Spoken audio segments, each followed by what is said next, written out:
Money myths. If you look at it, this is a typical example of the present day youth, particularly people in the age group of about 17, 18, who are around kids who are completing their schooling and getting into the college and beyond also, till up to maybe 25 years of age. This is the confusion they have because they have a lot of information coming through about the education they should take up, about the employment, about the money they can earn in the future. So there are a lot of information comes through, and they are in a state of confusion. Probably, if you look at it, a person with 18, 19, the first one is, of course, the different exams. Again, if you compare the present day with 30 years before, to get into a college, yes, there are competitive exams, different competitive exams, and you need to prepare for those exams. And again, there are a lot of many institute. I'm not naming the institute, but each of them charges as fees lakhs of rupees, maybe a couple of lakhs or above than that. So this needs to be funded. If parents are rich enough, then it's fine. But otherwise, yeah, it needs to be funded, and that's where the challenge is. And if you look at it, they take the depth route. That is at the age 17, 18. They are unaware as what is the depth and how is the depth going to be serviced. But still, without option, they take up the depth. Whether there is the taken depth, whether there is going to be adequate return on investment, because only when you get the returns, then you'll be able to pay back the debt. So still, without understanding, the people, the youth in age group of 17, 18 take up debt, because this is what is totally unheard. I'm talking about 20 years before, 20, 30 years before. Nobody, it was just about 1% probably of the population would have taken the debt route. But these days, 99% of the population takes the depth route, whether it is for engineering studies in India, or it is even more like for going abroad for education. If you ask, out of 10 in a metro city, about 70% would like to go for higher education abroad, and that too to a depth route. And this is only in India. If you go to any of the abroad countries and ask the same question to youth there, I think it could be reverse. Only maybe about 5-10% would say that I want to go to a different country for my education. So this is where it gets complex. They get it funded through the depth. And then comes the fear. Why do they get the fear? The fear is, once they are around 25 or 27, they have the fear of, you got to service the loan, repay it. And you can't have, you have funded your higher education in US dollars, and if you are going to get your money in INR, then it's going to be a challenge. INR in the sense, if you are going to work with a company in India, then the salary will be in rupees, and then that way servicing the loan will become a challenge. So this is all about a kind of a trap, which when you start the, even before you start the career itself, a person can get into this kind of a trap, the debt trap. It's quite common in, it's happening in India, and this is quite common. And you know what's happening in US as well, on the not just US, it's happening in UK, it's happening in Australia, or on the immigration visas, because they want to have all the locals to be hired there. It becomes a tricky, even for the students who go there for higher education. So this is one sort of complexity you have. The other one is about the myths. That is what we are going to look. Money myths. The first one is, people always think you need to be rich to invest. So that's not the case. Even it is just like, imagine just like a tree, and tree will grow from a seed. So naturally, even if it is small one rupee or $1 or $10, the money invested in either whatever it is, we'll get into that, whether it is through FDs, or it is in the stock market. When it is invested in stock market, it is equity, mutual funds, or the PPFs.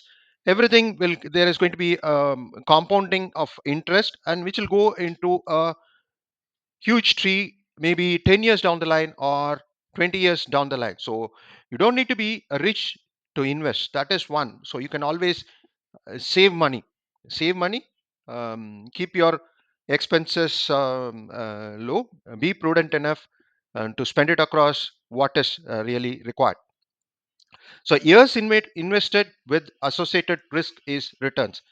Years invested in the sense, if you invest about for 10 years time, yes, depending upon, FD has higher security, that is fixed deposit, you can get it back. Whereas if it is stock market, subject to variations, which is higher risk, but the returns could be more. So this is the first myth. Only rich can invest. Not necessary. You can invest even a dollar or 1 rupee. Keep investing. So that is point number one. That is a myth needs to be broken. Point number two: renting is throwing away money. Is it so? I don't think so. Same thing can happen when you own the house also, because when in rent you pay the money to the landlord, but in case of a house, you procure a house, for example I'm saying 1 crore, and you have taken the depth route of home loans, and 1 crore you have, because it's so common in metros, 1 crore as a loan. And if you're taking it for a 20 years period, you will still be spending on the interest component alone. It's about 1 crore, almost the equivalent amount will be on interest. So it's almost like throwing the money, whether that 1 crore plus 1 crore, which is 2 crores, whether it will be 2 crores after 20 years for an apartment is always a question mark.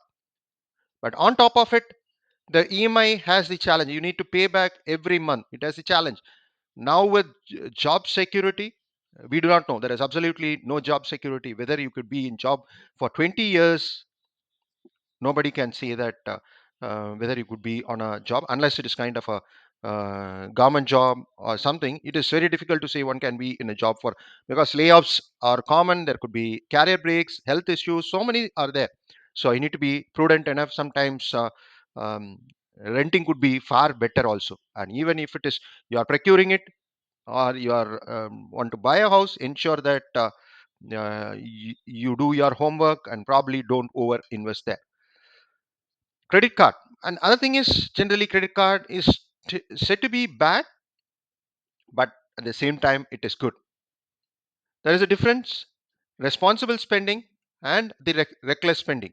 You purchase everything on credit, like any electronic appliances, maybe two wheelers, everything on your credit card, then it could be a challenge. But if you are doing it responsible spending, then yes, because there are two things. One is, as far as the credit card is concerned, there is a high interest rate. It's not like any other loans. High interest rate of about 15 to 20% interest rate could be, which is always hidden. And if you're hidden, and if you're not paying the dues on time, your credit rating will get impacted. Then the future loans will be kind of a challenge as well. Compare this with responsible spending. Then there is going to be reward points, and it will increase your credit rating. Because with the reward points, I can give you an example. Like if you are going to if you are maybe like if you are spending about 30,000 on your credit card on a monthly basis, and you pay back the 30,000 every month, and so that means you're paying back entirely, and you're not going into the EMI at all.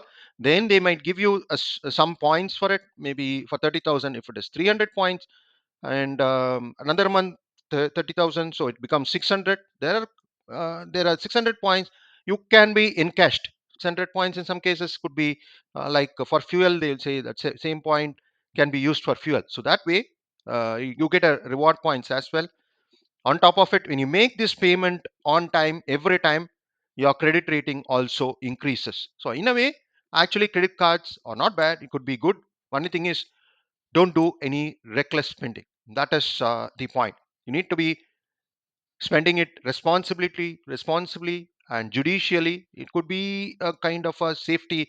Instead of carrying a cash, cash could be lost, whereas Credit card, you have that safety net is there. You can always, even if your credit card is lost, you can block the card. So that way it is a safety measure as well.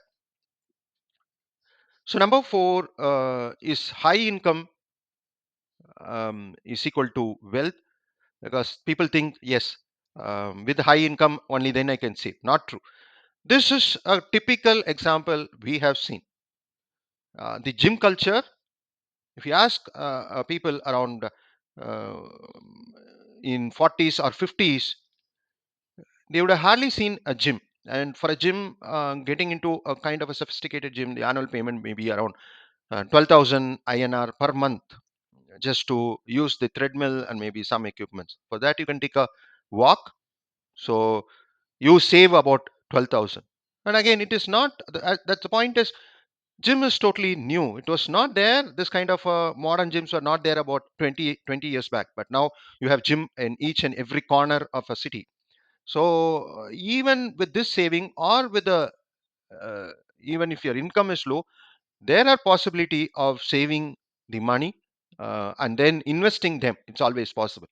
So this is one myth. Wealth isn't what you earn or spend. It is what you invest and how you grow. So that is the point over here. And finally, budget is restrictive. So again, people tend to these days youth doesn't do this kind of a budgeting. I mean, about 15, 20 years back, we in India was on a saving economy, meaning buy only from your saving. There is no kind of a commercial loans available for the consumer in earlier days. Now you name it, you get a loan, whether it is education loan or retail loans or credit card loans. It is freely available. So these days, 95% of the purchases are on credit: homes, cars, electronic equipment, even education. Whereas 20 years before, it would be hardly be about 5%, or even about prior 1990s. There is nothing called education loan. There is nothing called um, electronic equipment loans. Yeah, probably home loans are there, car loans are there, but it's also, that's also very less, about 20%. Education loan, it was all known only from year 2000. So you need to be cautious in this. So make your budgeting done.